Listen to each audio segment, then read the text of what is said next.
पुण्यामध्ये कात्रज पार्कमध्ये वाघाच्या पिंजऱ्यामध्ये एका तरुणानं उडी मारल्याचं कळतंय।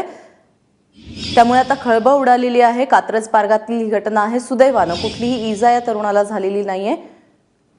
शुद्धोधन असं या मुलाचं नाव आहे। वाघाच्या पिंजऱ्यामध्ये याने उडी मारल्यामुळे एकच खळबळ उडाली।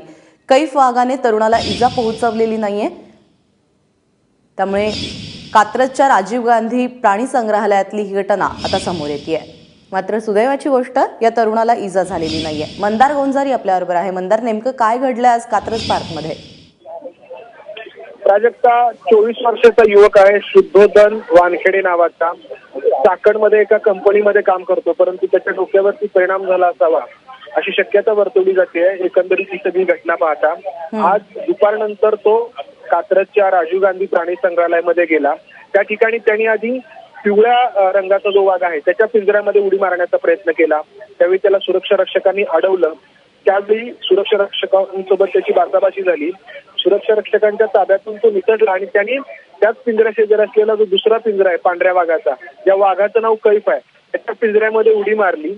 त्यामुळे एकच खळबळ उडाली आणि सुरक्षा रक्षकांनाही समजलं नाही नक्की काय करावं। आतमध्ये उडी मारल्यानंतर त्यांनी त्या वाघाच्या डोक्यावरून हातही फिरवला, मात्र आश्चर्याची बाब म्हणजे वाघाने त्याला काही केलं नाही।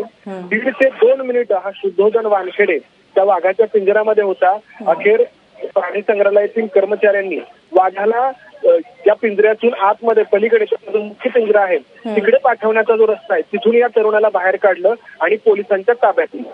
प्राजक्ता, मंदार, धन्यवाद या सगळ्या माहितीबद्दल।